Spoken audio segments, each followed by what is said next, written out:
અમે આ મૌન રેલીનું આયોજન એટલા માટે કરવામાં આવ્યું કે અમારા સમાજ ઉપર જ્યારે પણ ખાસ કરીને અમારી બકરી ઈદ, અમારા રમઝાન ઈદ જ્યારે પણ તહેવાર આવતા હોય ત્યારે આ ડુપ્લિકેટ જીવદયાવાળાઓ પછી નાકા ઉપર ઊભા રહી જાય અને ચોકે ચોકે અમારા સમાજના લોકોને ચાહે ઘેટા બકરા પાડાઓ લઈને આવતા હોય એને રોકે, એને મારકૂટ કરે, એના ઉપર જીવલેણ હુમલા કરે. હમણાં અમારે એક ભાઈ અને મારી અને એના હાથેડા કાઢીને કાંઈ ત્યાં સુધીની અને એ લોકો પાસે નંબર પ્લેટ વગરની ગાડી હોય, છરીઓ હોય, બંદૂકો હોય.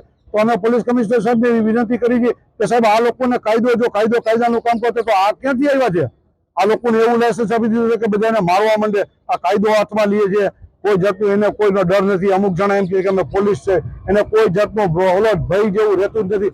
અમારા સમાજ ઉપર અતિશય જુલમો આ લોકો કરે છે. એટલે અમે ન્યાય માટે અમે મૌન રેલી દ્વારા કમિશનર સાહેબને અને જે અમારે જે હમણાં 2 દિવસ પહેલા જે ગૌવંશની વાત કરી કે અમે રાજકોટ શહેરમાં કોઈ દિવસ ગૌ હત્યા થતી નથી અને અમારી જિંદગીમાં કોઈ થવાની નથી.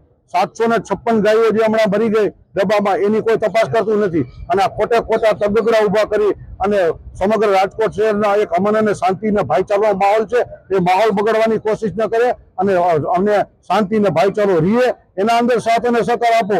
આવો ખોટો પલિતો ન છાપે એવી પણ અમારી ખાટકી સમાજની વિનંતી. તંત્ર દ્વારા કાર્યવાહી નહીં કરવામાં આવે તો અમે ગાંધી ચિંધ્યા માર્ગે જતા કોઈ દિવસ અટકાશું નહીં. સમગ્ર સૌરાષ્ટ્રનો ખાટકી સમાજ આના અંદર સહમત છે અને અમે ગાંધી ચિંધ્યા માર્ગે અમે આંદોલન કરતા અટકાશું નહીં.